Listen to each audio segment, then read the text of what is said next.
America ഉൾപ്പെടുന്ന പാശ്ചാത്യ ചേരിയെ പിന്തള്ളി രൂപം കൊള്ളുന്ന പുതിയ ലോകം. ചൈന, റഷ്യ, ഉത്തര കൊറിയ എന്നീ നേതാക്കൾ ഒരേ വേദിയിൽ എത്തിയതോടെ പുതിയ ലോകക്രമത്തെ സംബന്ധിച്ചുള്ള ചർച്ചകൾ സജീവമാവുകയാണ്.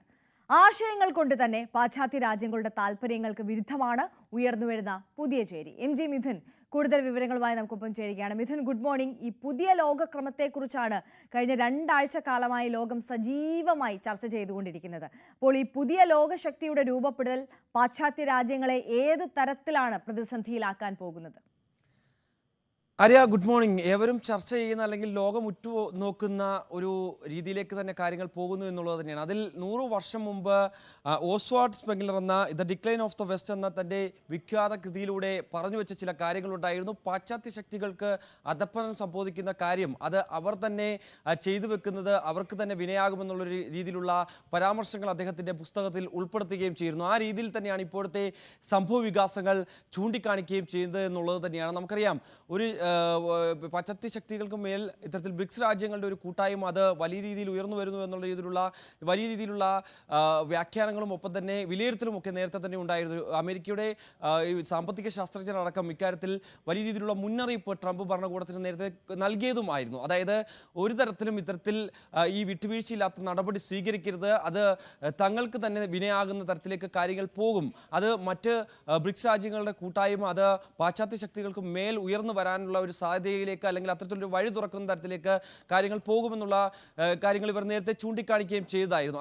ആ രീതിയിൽ തന്നെയാണ് ഇപ്പോൾ മുന്നോട്ട് പോകുന്നത് എന്നുള്ളത് തന്നെയാണ്. അതിൽ ഇന്ത്യ, റഷ്യ, ചൈന എന്നീ 3 ത്രികക്ഷി ത്രയം, ആ ഈ ഒരു ത്രയം അത് പുതിയ ചേരിക്ക്, പുതിയ സാമ്പത്തിക ചേരിക്ക് വഴിവെക്കുന്നു എന്നുള്ളത് തന്നെയാണ് നമുക്ക് മനസ്സിലാക്കാൻ സാധിക്കുന്നത്. ഒപ്പം തന്നെ ഇതിൽ ഏറ്റവും പ്രധാനപ്പെട്ട കാര്യം, കഴിഞ്ഞ ദിവസം ചൈനയിലെ മിലിറ്ററി പരേഡ് അത് അവരുടെ 2ാം ലോക മഹായുദ്ധത്തിൻ്റെ വിജയവുമായി ജപ്പാന് മേൽ നേടിയിട്ടുള്ള വിജയവുമായി ബന്ധപ്പെട്ട് നടത്തിയ ആ മിലിറ്ററി പരേഡ് അതൊരു അമേരിക്കയ്ക്ക് നൽകിയ ശക്തമായ മുന്നറിയിപ്പ് തന്നെയായി നമുക്ക് വ്യാഖ്യാനിക്കപ്പെടേണ്ടിയിരിക്കുന്നു. കാരണം ആ ഒരു പരിപാടിയിൽ കിം ജോങ് ഉന്നും ഒപ്പം തന്നെ വ്ളാഡിമിർ പുടിനും പങ്കാളികളാവുകയും ചെയ്ത് ഏറ്റവും ശ്രദ്ധേയമായിട്ടുള്ള കാര്യമാണ്. ഈ 3 നേതാക്കളും ചേർന്ന് വലിയ രീതിയിലുള്ള കൂടിക്കാഴ്ചകൾ നടത്തിയിട്ടുണ്ട് എന്ന് തന്നെയാണ് നമുക്ക് മനസ്സിലാക്കാൻ സാധിക്കുന്നത്. അങ്ങനെയെങ്കിൽ പാശ്ചാത്യ ലോകത്തിന് മേൽ വലിയൊരു സമ്പൂർണ്ണമായ രീതിയിലുള്ള മറ്റു രാജ്യങ്ങളുടെ ഒരു കൈപിടിച്ചുകൊണ്ട് ഇന്ത്യ ഉൾപ്പെടെയുള്ളവർ മുന്നോട്ട് വരുന്നു എന്നുള്ളത് നമുക്ക് അനുമാനിക്കാൻ സാധിക്കുകയും ചെയ്യും. മറ്റൊരു പ്രധാനപ്പെട്ട കാര്യം, അതിൽ ഏറ്റവും പ്രധാനപ്പെട്ടത് പവർ ഓഫ് സൈബീരിയ 2 എന്ന വാതക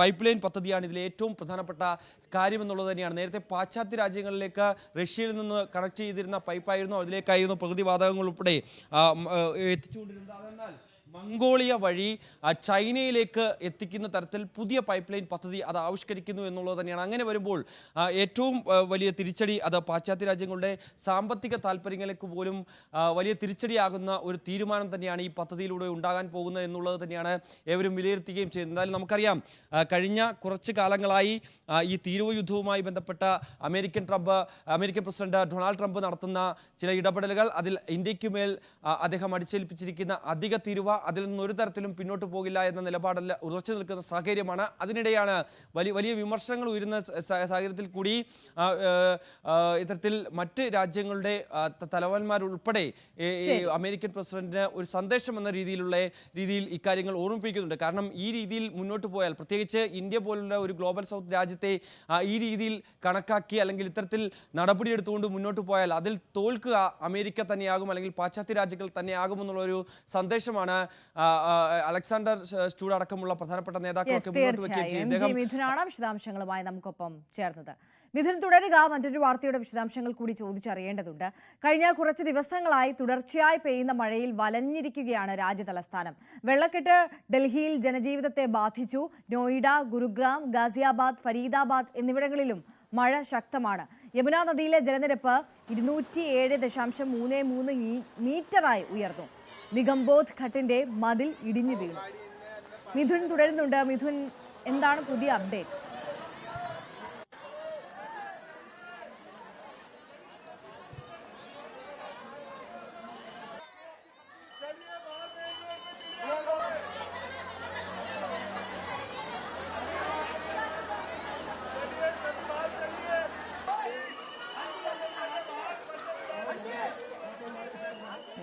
ഓക്കെ. ഇന്ന് ഉത്രാടമാണ്. മലയാളിക്ക് തിരുവോണം ആഘോഷിക്കാൻ വേണ്ടതെല്ലാം വാങ്ങിക്കൂട്ടേണ്ട, ഒരുക്കങ്ങൾ നടത്തേണ്ട ദിവസം. ഇന്നൊരു ഓട്ടപ്പാച്ചിലായിരിക്കും. ഓണക്കോടി പ്രിയപ്പെട്ടവർക്കെല്ലാം വാങ്ങിയിട്ടുണ്ടെന്ന് ഉറപ്പാക്കി, നാളത്തെ സദ്യവട്ടങ്ങളെല്ലാം ഉണ്ടെന്ന് ഒന്നുകൂടി ഉറപ്പിച്ച്, നല്ല കാലത്തിന്റെ സ്വപ്നങ്ങളിലേക്ക് മലയാളിക്ക് നാളെ തിരുവോണ പുലരിയാണ്. ഇന്ന് ഒന്നാം ഓണം.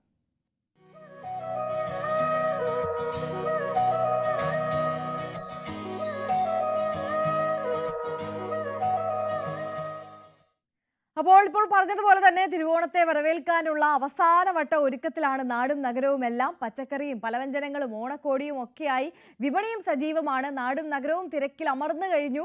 വഴിവാണിഭവും ഓണച്ചന്തയും ഒക്കെ സജീവമാണ്. അപ്പോൾ നമുക്ക് തിരുവനന്തപുരത്തെ കാഴ്ചകൾ കാണണം, കൊച്ചിയിലെ ഉത്രാടപ്പാച്ചിൽ കാഴ്ചകൾ കാണണം. നമുക്ക് ആദ്യം കൊച്ചിയിലേക്ക് പോകാം. ഡാനി ഇപ്പോൾ നമുക്കൊപ്പം ചേരുകയാണ്. Dani, very good morning. ഉത്രാടപ്പാച്ചിൽ എങ്ങനെ പോകുന്നു നമ്മുടെ കൊച്ചിയിൽ?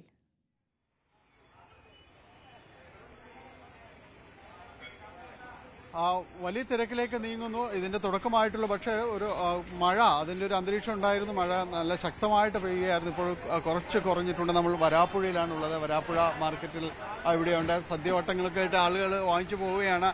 ചേച്ചി, എന്താ ഈ പച്ചക്കറിയൊക്കെ വാങ്ങിച്ച് വീട്ടിലേക്ക് പോകണോ? എങ്ങനെയുണ്ട് വിലയൊക്കെ? എങ്ങനെയുണ്ട് വില? ഇപ്പൊ ഓണത്തിന്റെ ഒക്കെ ഒരു ഇത്തിരി കൂട്ടിയിട്ടുണ്ടായിരുന്നു.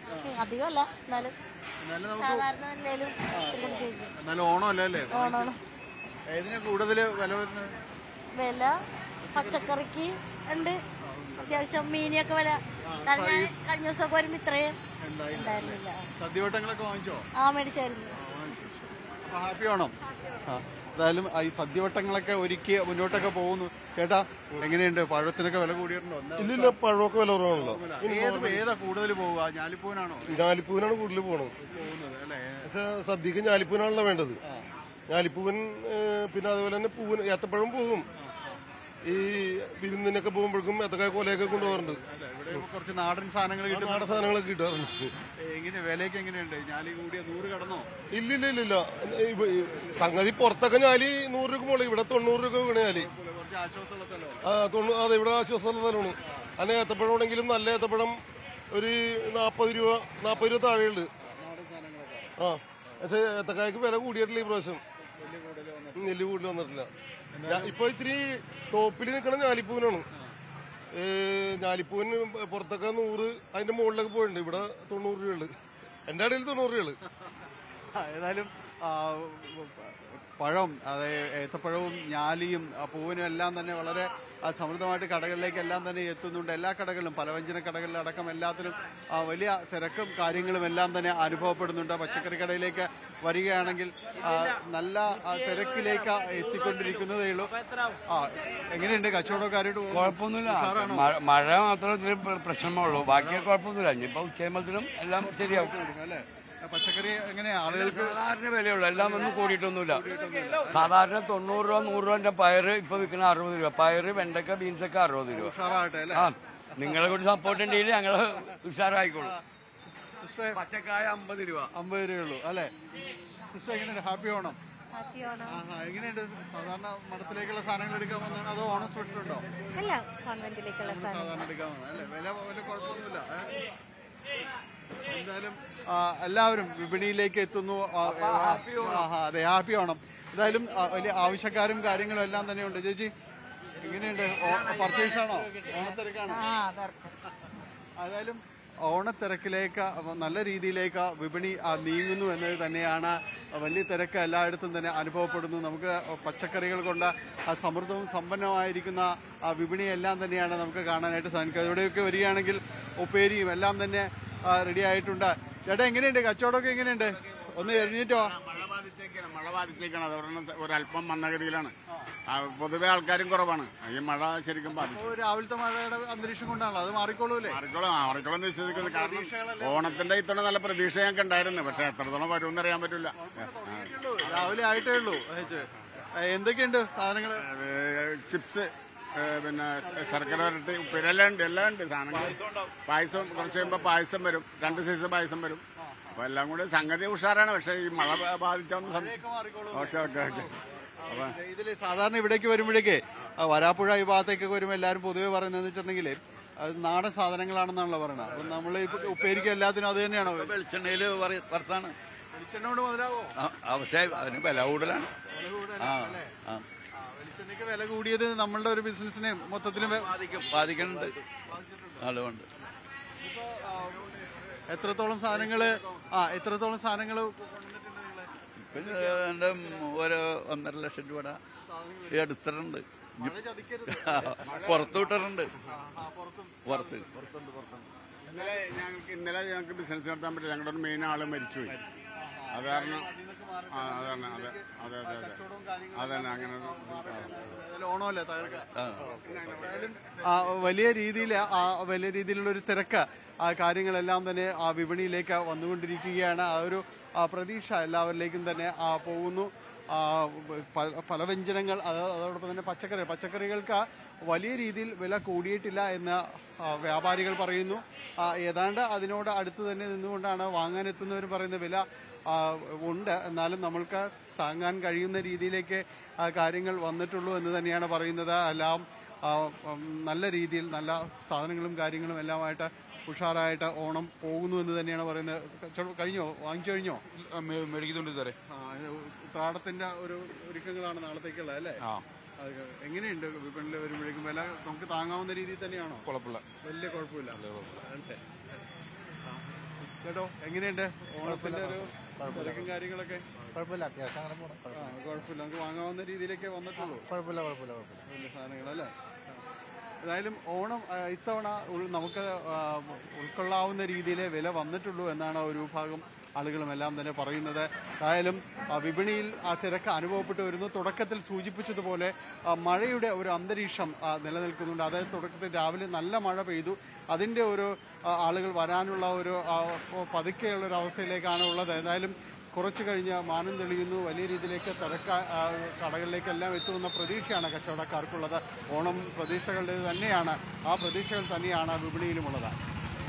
തീർച്ചയായും ഡാനി പോളാണ് കൊച്ചിയിൽ നിന്ന് നമുക്കൊപ്പം ചേർത്തത്. അങ്ങനെ ഉഷാറായി പോകുന്നു കൊച്ചിയിലെ ഉത്രാടപ്പാച്ചിൽ. ചെറിയൊരു മഴയുടെ ഒരു അലോസരം ഉണ്ടെന്നതൊഴിച്ചാൽ ബാക്കിയെല്ലാം ഉഷാറായിട്ടുണ്ട്.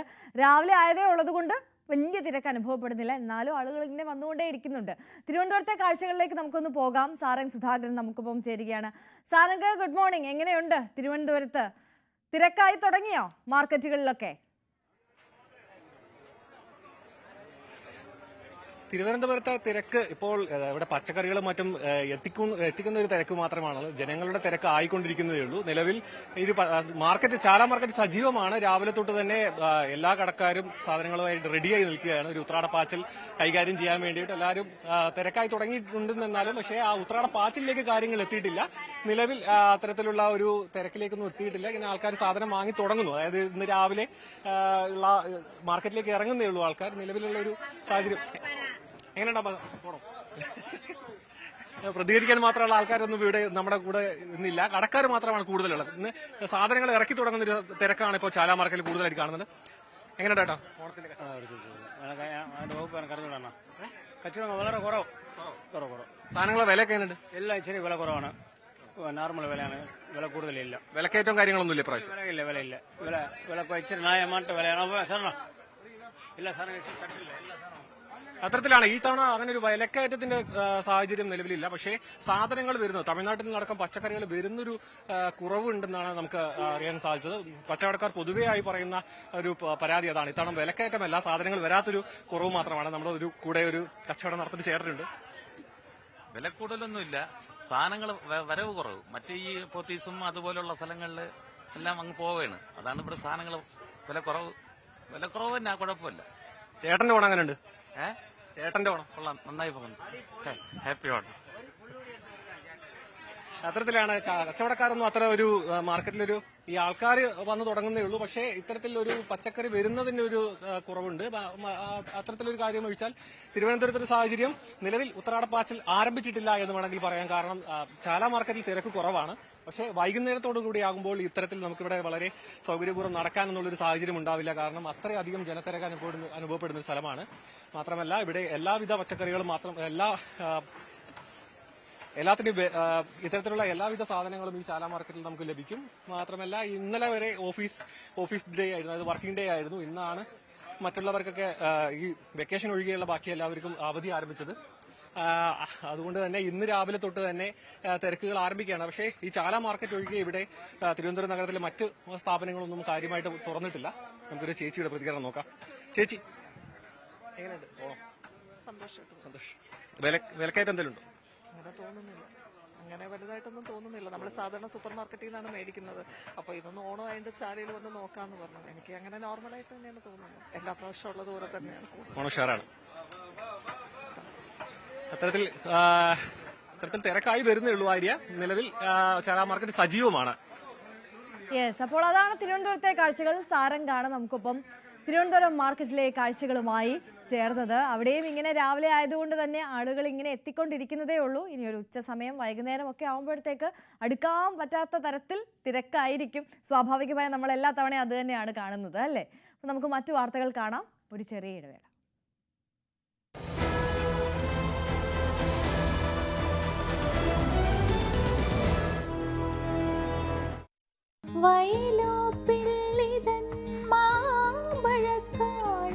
ഓണായിട്ട് പ്രേക്ഷകർക്ക് ഒരു പാട്ട് സദ്യയായിട്ടാണ് വന്നിട്ടുള്ളത്. വിനയമാണ് മെയിൻ. മലയാളികൾ ഏറ്റവും കൂടുതൽ നന്ദി പറയേണ്ട രാജശേഷിയുടെ അമ്മയ്ക്കാണ്.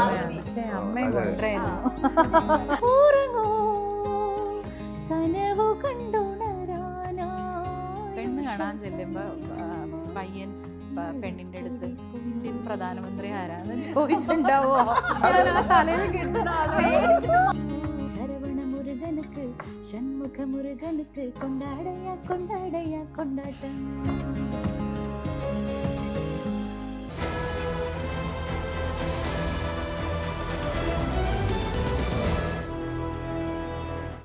വാർത്തകളിലേക്ക്. കൊല്ലം ഓച്ചിറ വലിയ കുളങ്ങരയിൽ വാഹനാപകടത്തിൽ 3 മരണം. തേവലക്കര സ്വദേശികളായ പ്രിൻസ്, മക്കളായ അതുൽ, അൽക്ക എന്നിവരാണ് മരിച്ചത്.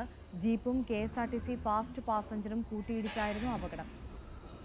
എസ് വിനീഷ് കൂടുതൽ വിവരങ്ങളുമായി നമുക്കൊപ്പം ചേരുകയാണ്. വിനീഷ്, സന്തോഷമുള്ളൊരു ദിവസം നമ്മളെ തേടിയെത്തിയ അതീവ ദുഃഖകരമായ ഒരു വാർത്തയാണ്. ഒരു കുടുംബത്തിലെ 3 പേരാണ് മരിച്ചത്.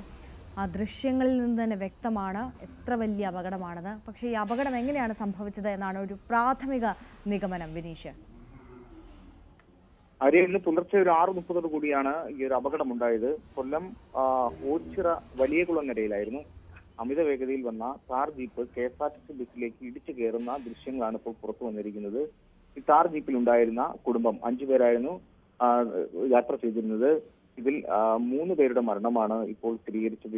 പ്രിൻസ് തോമസ്, അവരുടെ 2 മക്കൾ, അതുൽ, അൽക്ക എന്നാണ് പേര്.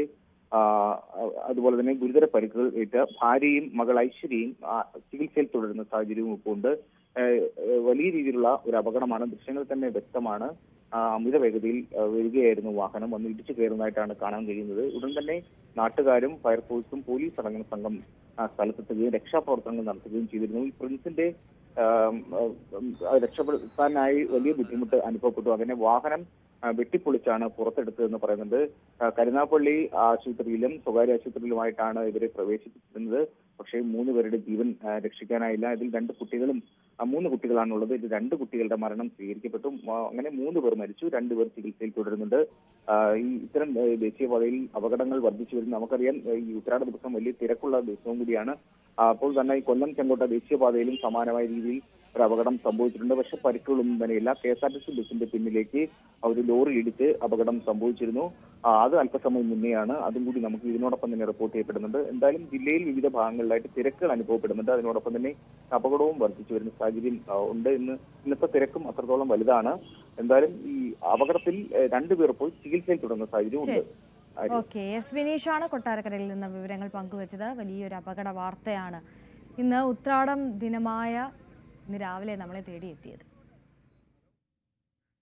ഇപ്പോൾ 9 മണി വാർത്തകളുടെ സമയം ഇവിടെ അവസാനിക്കുകയാണ്. നമ്മൾ കൂടുതൽ ഓണവിശേഷങ്ങളിലേക്കാണ് ഇനി കടക്കാൻ പോകുന്നത്. ഇടവേളയ്ക്ക് ശേഷം കാണാം ഓണപരിപാടി വൈബ് ഓണം.